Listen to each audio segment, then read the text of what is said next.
Hello, this is the Stories Beside channel. I release videos every day for you. Subscribe and click the bell. Vanessa walked slowly and tiredly through the spring puddles. Today she received her paycheck. For 5 long years she had been a nurse to a seriously ill man, and a few days ago he had died. Jack, that was her patient's name, was not an old man at all, but his exuberant youth and desire to get the best out of life did the trick. He was crushed by an early stroke, then another, and found himself bedridden forever. He could no longer dine in the most beautiful women, spend nights at the casino gambling tables, travel the world, and indulge in the most exquisite pleasures. That's probably why he became irritable, angry, and acrimonious. He often took Vanessa's bad temper out on her, sometimes humiliating her, saying disgusting things, but she still got used to him. And deep down in her heart, she even pitied him. After all, he was not old at all, about the same age as her mother, and fate had played such a cruel joke on him. The owner had no wife or children, only distant relatives, some cousins and nephews, all hoping only for a future inheritance, came to the house. Vanessa faintly overheard their conversations and felt even more sorry for her patient. She understood that there was no true love in his life. Guests who came over whispered that Jack's wealth had not been earned in all the righteous ways. In the early 90s, he was allegedly the leader of a criminal cell, and then he started lending money at huge interest rates. Sometimes he even purposely drove people into debt, and then took all their property. Having accumulated the initial capital, first opened a small bank, then a jewelry store, and then a whole network of antique and jewelry shops. As soon as money arrived, Jack felt like the master of life, began to squander money left and right. But for all his profligacy, he was quite stingy. He constantly underpaid his servants, always tried to save money wherever he could, and about charity he said it was a waste of money. Vanessa never heard kind words from him. Jack often told her that she was ugly, skinny, gray as a mouse, that she would never find a good husband, that she would spend her life scrubbing other people's floors and carrying ducks for the bedridden sick. The girl was sometimes so hurt by his words, but she held back because she was merciful, and she was also afraid of losing her job. She needed the money badly. Vanessa was not at all pampered by life. For as long as she could remember, her mother had always worked, and she worked hard and for very little money. She had no education, so she worked in the canteen as a dishwasher. She often took little Vanessa to work with her, who had no one to leave her with. Her daughter was used to sitting quietly in a corner, rocking her old, slightly shabby doll, which she called Marianne. It was a name she had heard on television, and it seemed to her the height of perfection. Mother stood constantly bent over 3 large metal boxes filled with hot water and endlessly scrubbed pots and pans, then scrubbed the floors. The woman's hands were always red, cracked, and wounded. When Vanessa got a little older, she began to help her mother by washing plates and glasses and then putting everything away. Sometimes, when her mother's back was very sore, she would wash the floors for her. In the evening in the kitchen, she and her mother drank strong tea and chatted while cuddled up on the old couch. "My poor girl," his mother's voice murmured softly. "You're tired, my poor girl. How hard it is for you. I can't buy you any beautiful clothes or jewelry. What have you seen?" "Mommy," Vanessa whispered softly, her nose pressed against my mother's warm shoulder. "I'm fine with you, and I don't need anything. Soon I'll finish school and go to work, and it will be easier for us. We'll buy nice clothes and go for a walk, and you'll be sure to come to a cafe. And we'll sit there and order the best and expensive things. Everything will be all right, Mammy. I love you. How good it is that I have you, my daughter," said her mother with tears in her eyes. "What a pity that your father doesn't know what a golden daughter he has."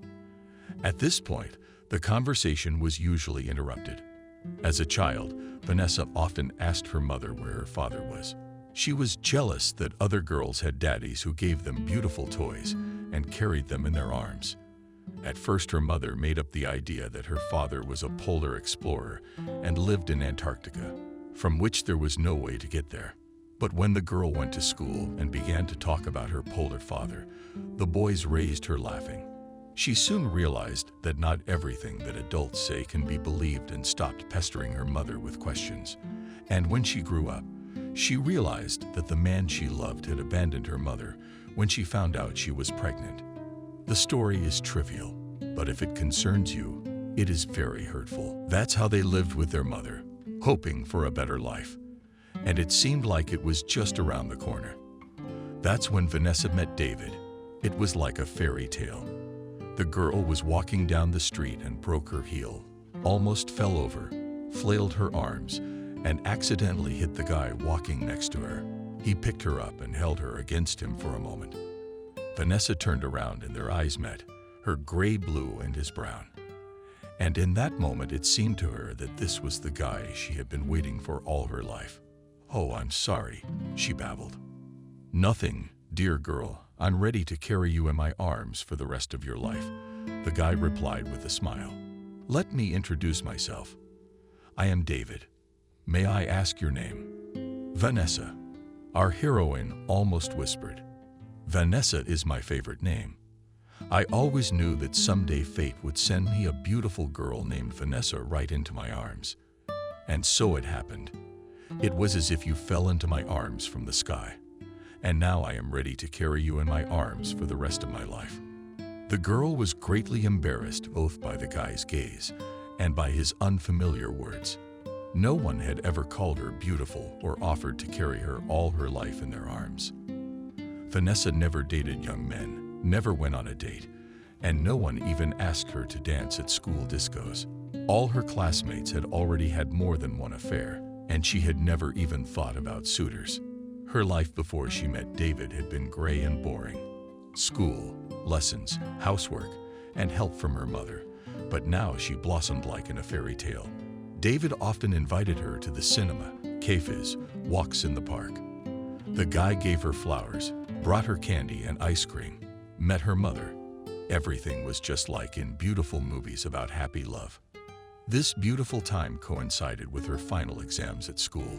David was so worried about her, met her after every exam, said encouraging words, and even gave her a cell phone, which the girl could not even dream of before. When she said she wanted to try to enter a pedagogical institute, the guy raised her laughing. "What are you doing? All teachers are boring nerds. I don't want my wife to be a gray mouse, a nerd, sitting at other people's books until midnight and constantly getting annoyed about the uneducated students. A woman doesn't need an education at all. She should get married and take care of her husband and children." Vanessa's heart ached sweetly. The coveted word wife sounded like a song in her ears. "David, do you want us to get married?" the girl asked, blushing. "Don't you want that, silly?" The young man laughed. "I love you. We'll get married, and you won't have to work anymore. I'll provide for us. I know I won't find anyone better than you. Do you love me?" "Of course I do," Vanessa whispered happily. "I love you more than anyone, probably more than Mom, even." "God, you're so naive. You're just a child. But I like you so much." The young man pressed the girl hard against his chest and whispered in her ear, "And kiss your chosen one." "But there are people here," Vanessa protested. "So what if people? Let them envy us." The day after the last exam, the young people applied to the registry office. That night, Vanessa stayed with her fiancé for the first time. When she returned home the next morning, she saw her mother, crying and depressed. "Mommy, I told you I was going to stay at Igor's," Vanessa said guiltily. "Why are you so upset?" "Daughter, I'm afraid for you. I don't want you to repeat my fate." "But Mom, we've applied to the registry office, and David will be my husband in a month." "I'm so happy." My daughter clung to her mother's breast. "Can you imagine? We will all live together. David will take care of me. You'll also move in with us. Stop working so hard at last. We'll have a man in the house, a man's hand, you know. Aren't you glad, Mother?" "I'm glad, honey, but my heart is aching. There's something that worries me about you. Don't rush, my daughter. Wait until after the wedding." But Vanessa could no longer listen to her mother's exhortations. She was consumed by passion. She trusted only her chosen one and spent almost all her nights at his place. The young people had no money, so they decided not to celebrate the wedding, but to sit in a small circle in a small cafe near the house. Her mother raised money and had a dressmaker make her daughter a new gown of a delicate blue color. It made Vanessa look so defenseless, delicate, untouched, like a forget-me-not covered with dew in the morning meadow. 2 days before the deadline, Vanessa received an early phone call from her fiancé. She was a little surprised because they were going to go with friends to a picnic in the evening. "Honey, did something happen? Have our plans changed?" "Yes, Vanessa, I need to tell you something. It's very important." "Well, we'll talk tonight," the girl said lightheartedly. "Or is it such a rush?" "Vanessa, listen to me. Stop fooling around. I want to tell you that we rushed things a little bit. We rushed the registration. I realized that I love another girl. I used to date her, even before you, and then we had a stupid fight. She lived in another country for a long time.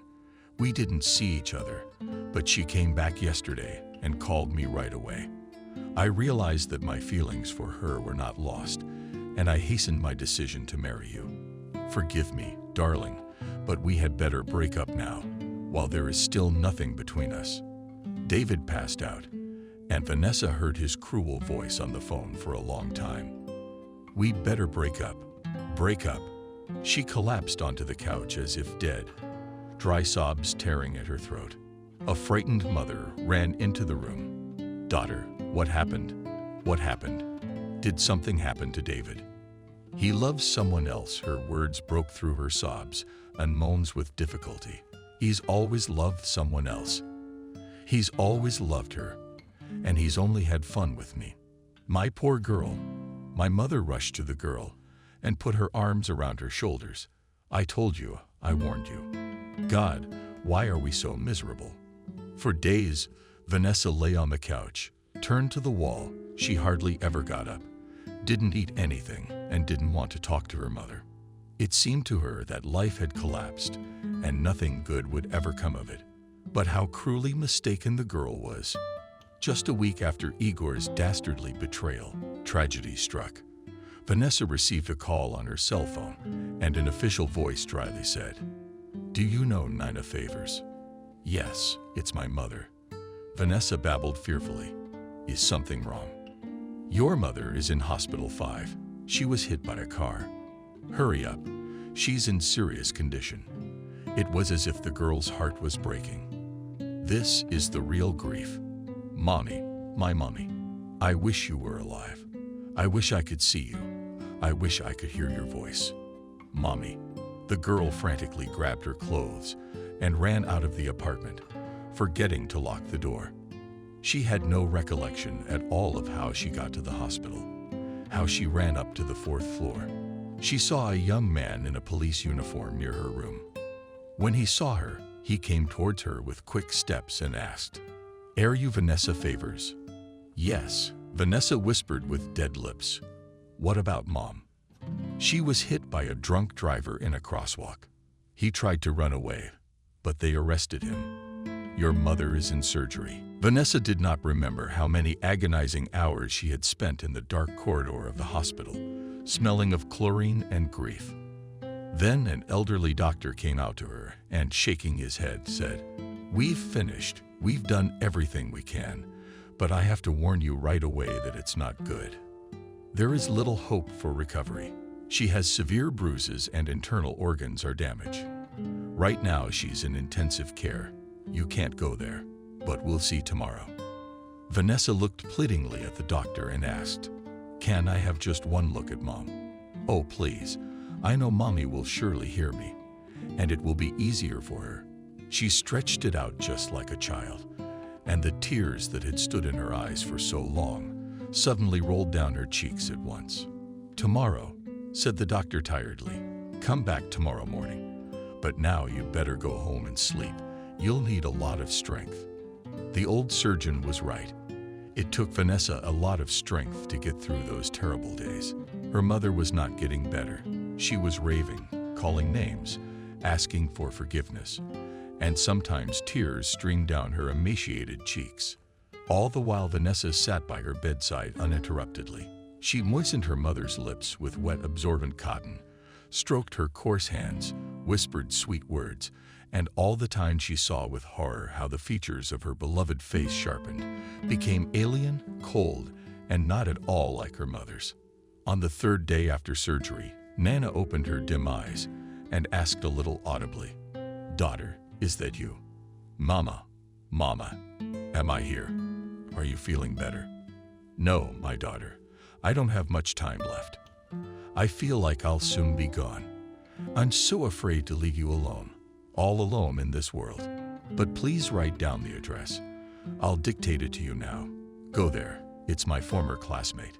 He's a good man. He will definitely help you." "Mommy, don't say that." The girl sobbed. "I can't stay without you. Mommy, you're going to be all right. I need you so much." "Vanessa," Mom's voice interrupted. "Don't stall. Write it down. He lives in a cottage in downtown, house number 17. His name is Sam. Tell him your favors, Vanessa, daughter of his classmate Nina, that you're here for help. He'll help." Mom's voice grew progressively weaker. Her eyes slowly closed. 2 big tears rolled down from under her drooping eyelids. Poor girl," my mother's voice murmured. "You weren't happy with me. Maybe without me." She fell silent. Vanessa took her mother's hand and stroked it, then pressed it to her heart. She sat like that until a nurse came and saw that the long-suffering Nina had died. The girl remembered her mother's funeral vaguely. The girl stood at the grave in the cold rain for a long time, looking at the picture of her young mother. There she was, so young, laughing, full of hope and faith in a better future. Vanessa didn't want to go back to the empty house, where her mother would never be again. She sat down on the bench outside the doorway, and then noticed a wet and hungry puppy with watery eyes. The little guy looked at her carefully and suddenly wagged his tail. "Are you lonely too?" Vanessa asked. "Do you want to live together?" As if the puppy understood her words, he quickly came up and licked her hand. The girl's heart felt a little better. "I see you agree. So it's just the 2 of us." She named him Rex. Now that was her family.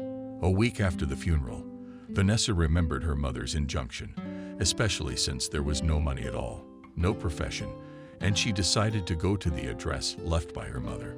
What if this person would really help her?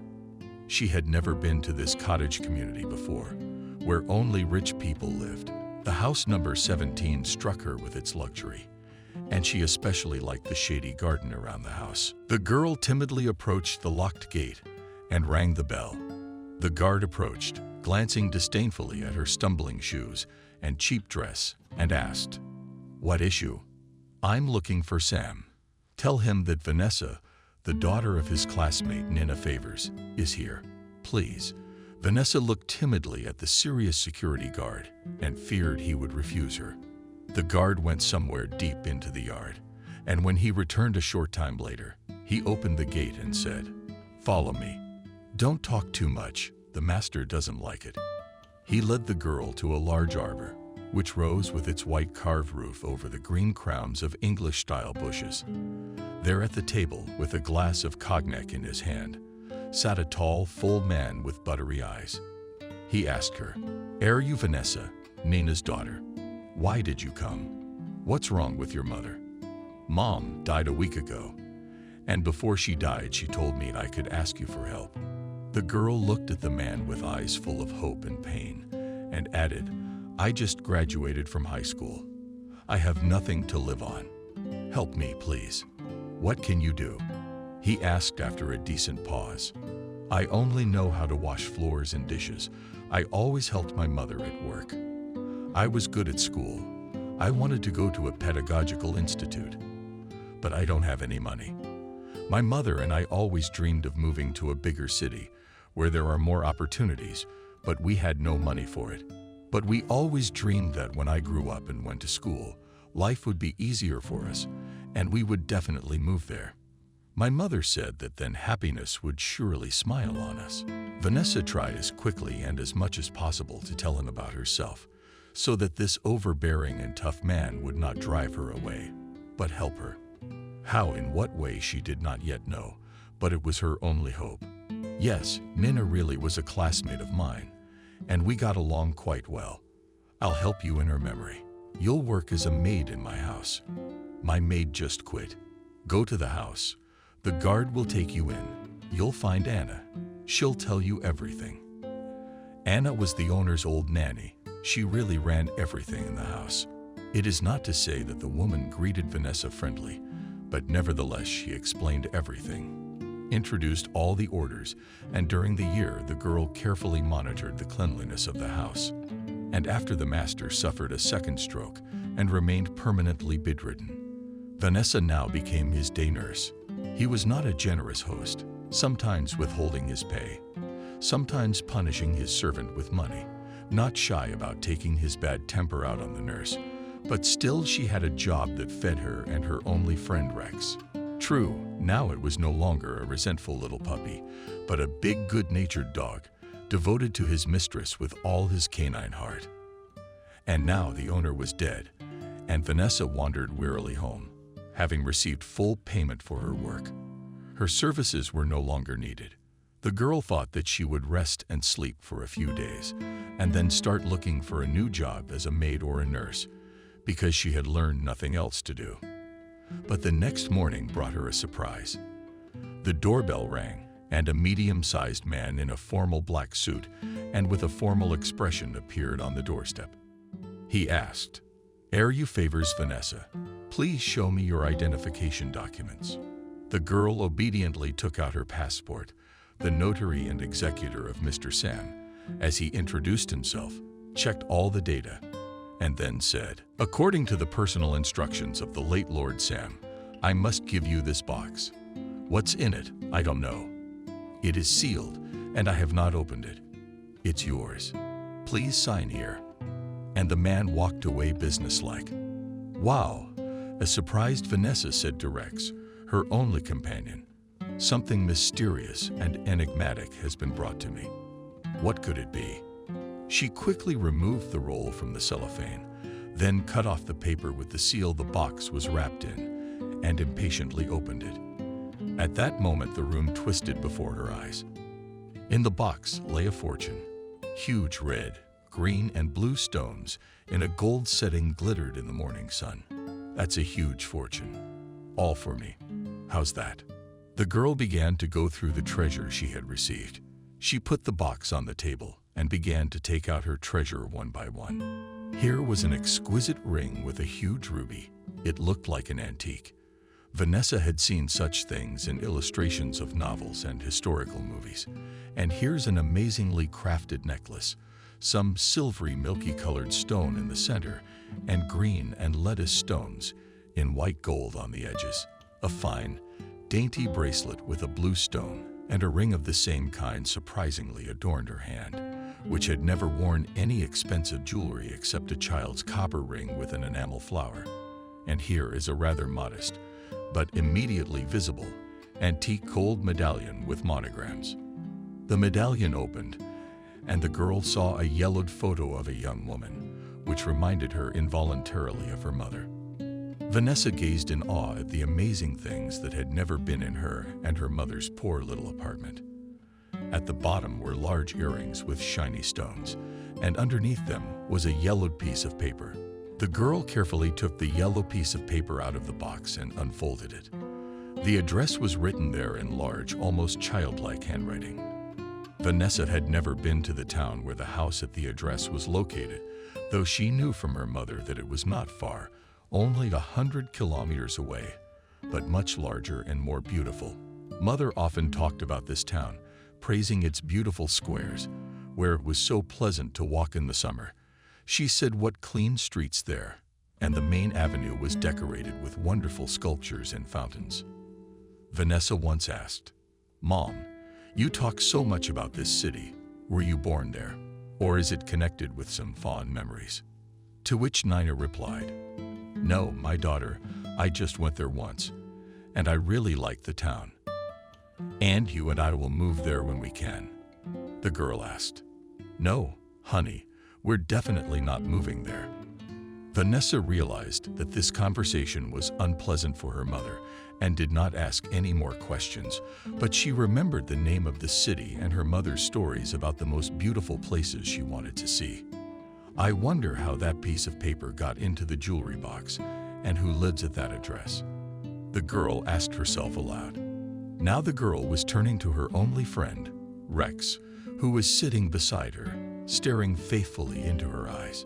She was haunted by vague doubts. Her late master was not altruistic at all, never helped people for nothing. And why suddenly he made such a grand gesture? And this note, what was it about? I guess that's what we'll do. We'll go to this address, and we'll find out on the spot. We'll have a real adventure. After putting all the jewelry back in the box and taking the dog with her, she went to the bus station to find out the bus schedule. The next morning, excited and happy, together with her faithful friend, Vanessa boarded the bus that was to take her to a neighboring city, which she had never been to, but which had become almost family to her, according to her mother's stories. The weather was cool, a light breeze refreshed her face, and the fields and meadows passing by were pleasing to the eye with fresh greenery. The anticipation of something wonderful lingered on the girl. At her feet sat patiently Rex, who had to be muzzled. From time to time, the mistress would rub his head and say, "Nothing, nothing. Rex, be patient. We'll be there soon." After a little over an hour, our travelers were already there. Vanessa asked passersby where the house written in the old note was located. One eager woman answered her, "Oh, it's a very rich cottage district. There are such mansions there. You'd better take a cab. There are no shuttles to village. The neighborhood isn't very big, but it's so beautiful. And the houses, my God." The cab pulled up outside a huge 3-story mansion. The house was striking in its splendor and looked more like an ancient castle than a modern cottage.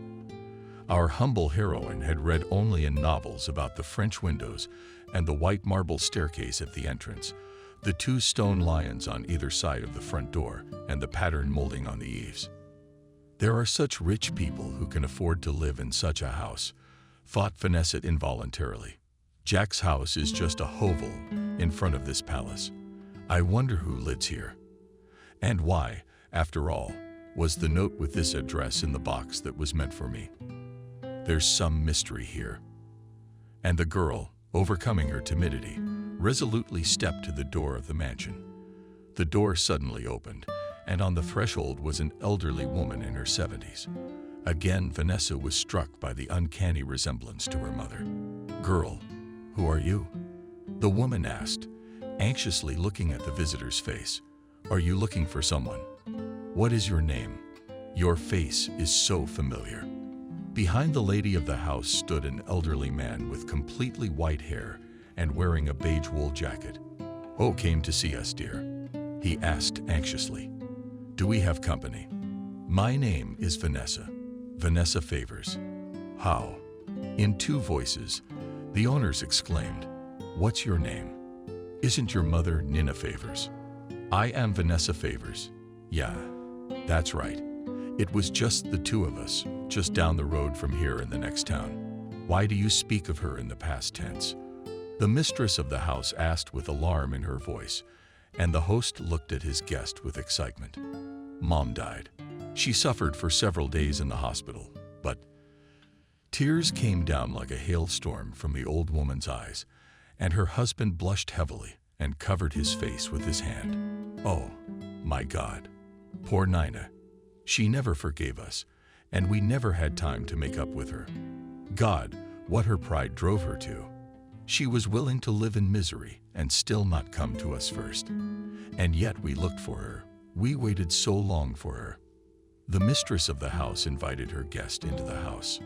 Vanessa unwillingly followed her, out of the corner of her eye seeing the portraits on the walls, the floor shiny with mastic, and the massive furniture made of expensive types of wood. In the huge hall, which could easily accommodate 50 people, the owners seated the girl on the sofa and themselves sat next to her. "Tell me, please, how did you know about us? Who told you the address?" Then Vanessa took the treasured box out of her purse. She was afraid to leave her treasures at home, so she took them with her. "I found your address in this box." The mistress of the house opened the lid and thoughtfully ran her hand over the jewelry. Wow, she almost didn't take anything. "Here's my baby locket." She opened the lid of the medallion with the monogram and said, "And that's me, only a dozen years younger. Do you see, Vanessa? I'm your grandmother, and this is your grandfather, Peter. My name is Maria. Nina was our only daughter." Vanessa got dizzy. "My God, these are my grandparents. They are so rich. So why did my mother and I live so poor? Why didn't my mom ever tell her about her parents? Wow, I really never asked her where her mom and dad were. That's weird." Maria, meanwhile, continued, "Your mother was a little spoiled, but a good and kind girl. She was overly proud and impetuous. When she was only 17, she fell in love with our gardener's son. The boy was a good-for-nothing, didn't want to learn anything, worked odd jobs. But he was good-looking and knew how to make young girls' teeth grow. My father and I, of course, were against their meeting, but Nina would not tolerate any objections. She kept saying that she loved Eric and would never love anyone else. Then Nina came and told us that they were going to file for the registry office. We had a big fight that day. How I blame myself for that stupid scandal, but I told her that I would never take a man like that into my home. My daughter didn't listen and did things her own way. That was our last conversation. How I regretted that conversation all the years that followed. How I cried at night, thinking I would never see my daughter again. In all those years, she only called us a few times to tell us that she was doing well, that she was happy with Eric. She also told us that she had given birth to a daughter and named her Vanessa. How my father and I begged her to come back, but she was too proud. I never knew my father. Vanessa said faintly, "I only realized when I grew up that he had abandoned her when she first gave birth to me. My poor mother wasn't happy at all. She didn't have any men. At any rate, I don't remember any in our house." "Yes," her grandfather answered. "Our daughter was a whole person, a one-woman woman. It was clear from her early childhood. And if she said that she could live on her own, without us, she did not ask us for help." And Grandma added, "We knew Eric had left her. He was a heavy drinker, and when he broke up with Nina, he called my father all the time, begged him for money, then got into some shady business and disappeared. Nina had hardly any money, so she only took this box out of the house because I had always told her it was the family jewels and it would belong only to her. And oh miracle, she managed to keep it all. Yes, it just proves what a strong person our Nina was. She needed the money, but she kept what she considered to be the family fortune. For you, Vanessa, she did. Now we won't part from you," said Grandma with tears in her eyes, but happiness in her voice. "You are our only joy. You brought happiness back to this house. Nina died, but she gave us you. We won't let you go anywhere." I'm so confused. This morning I thought I didn't have any relatives. It turns out I have a grandmother and a grandfather. But how did Sam get your jewelry box? I worked for him for 7 years, first as a maid and then as a nurse. Poor girl. Grandma exclaimed, "Did you work for that disgusting Sam boy?" "Yes, my mother told me before she died that I could ask him for help, and he took me on." "Why didn't Nina send you to us?" "I don't know. I only found out about the box after Sam died. The notary brought it to me." Grandpa stood up and said emphatically, "We'll get to the bottom of this. Now let's go to the dining room and have lunch, and then we'll show Vanessa the house and her room. And then we'll decide what needs to be done and how to do it." Now everything in poor Vanessa's life was happening like in a fairy tale. She had never eaten such delicious dishes from plates of real china. She was placed in her mother's former room. All the furniture was white, and gilded, there was a silk canopy over the bed, and the huge dressing room had so many clothes and shoes that she could have opened a small boutique. That night, the girl could not sleep for a long time, all tossed under the merino blanket, looking out the window at the garden, brightly lit by the full moon, and thought, why didn't her mother, her poor mother, exhausted by her hard work, with her hands perpetually swollen and cracked from the detergents and hot water, return to her parents? Was her pride and her desire to prove something stronger than her love for her parents? Finally, Vanessa fell asleep, but was awakened early in the morning by a slight rustling at the door. She looked out and saw Maria. Sorry, Vanessa, did I wake you up? I can't believe you're with us. I feel like Nina's back. And this morning I thought maybe I was dreaming, and you weren't there. I decided to go and check. Grandma's voice trembled. Vanessa hugged the elderly woman and suddenly realized that these were indeed her blood relatives. They love her, and she loves them. 3 days later, Peter walked solemnly into the living room, where Vanessa and Maria were sitting. In his hands, he held several sheets of paper. My girls, I want to tell you something, he began. We had some questions, but I tried to reveal all the secrets. How is that possible? His wife asked. I hired a private detective, and he prepared the report, of course, at double the urgency fee. It turns out that our Nina and Eric first settled in San Antonio. That's where Vanessa was born, but they never registered their relationship. I guess Eric was hoping that we would take him in and make a home and a family, and he would live off of everything. This rascal wasn't ready for working life at all. The guy started drinking, scandalizing, and they lived very hard, almost starving. Nina only sold the one ring we gave her for her 16th birthday, but it wasn't enough money for long. Eric wanted to take her jewelry, but Nina managed to keep our family inheritance. Then Eric left her, and she and Vanessa moved to the next town. Then he was quiet for a while and said, I'd like to think that she moved closer to us to make up, but she never had the guts to do it. Or maybe pride got in the way, because we assured her from the very beginning that he was a slippery man. That's where she met her former classmate Sam. To him she sold sapphire earrings to buy that little apartment you were living in. And this Sam, finding out about her treasures, convinced the poor girl that she should leave them with him. After all, he has a huge cottage and a safe and security, and she could easily be robbed and even killed. The knave girl always believed everyone, because she herself was clean and honest. She gave away the box. I don't think Nina had any intention of selling it. She wanted to keep it for her daughter. Poor, sweet daughter of mine, Maria cried. It was so hard for her, and yet she didn't want to sell the bling. And now she doesn't want any more.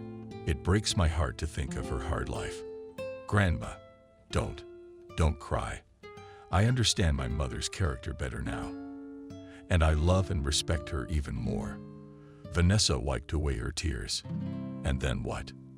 I think that when she sent you to this Sam, Nina was thinking about the box. But he realized you didn't know anything about the treasure, so he played the benefactor. He hired you as a maid and never told you about the jewels. I'll bet he's trying to pocket it for himself, mocking you all these years. It's a good thing he's dead, or I'd have. Grandpa clenched his fists involuntarily. Not at all, Grandpa. I don't hold it against him.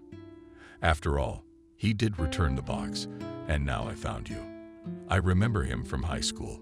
He was mean and jealous even then. He gave those things away because he knew for sure he was going to die. And he didn't give them to you. He bequeathed them to the executor. He would never have parted with them that way. They sat in the living room talking quietly for a long time. Grandpa and Grandma kept asking Vanessa to tell them about Mom, about their lives. They wanted to know everything in the smallest detail. A few days later, the faithful Rex ran away. Vanessa ran around the village looking for her friend. And then she was called out from behind a fence. Girl, are you looking for a dog? He's wandered in. Probably wants to meet our Dolly. A tall guy with a cute smile looked at the girl from under his arm and invited her in. Come in and see how your doggie's been following our girl. Are you Vanessa? How do you know? The whole village knows that our neighbors, the Favors, have finally found their granddaughter, and everyone is happy for them. They're very good people. And my name is Chris. Let's meet. Vanessa blushed. After David's despicable adultery, she hadn't dated a single guy. But Chris had such kind eyes and a charming smile. When the girl came home, her grandmother immediately asked, "Is something wrong? Did you find Rex?" "Yes, I did. It turns out he's got himself a girlfriend, Dolly. Chris gave me Rex and told me to let him go for a walk." "Chris, he's a very nice guy. We've known him since childhood. He's a talented lawyer, works in his father's law office, always fighting for justice and fairness." "Yeah, he seemed like a nice guy to me too," Vanessa said embarrassedly. And Grandma and Grandpa looked at each other slyly, and Maria said quietly, "What? Peter, maybe we'll live to see our great-grandchildren." "We'll definitely live. I'm sure we'll live long enough. We just have to go to the wedding first."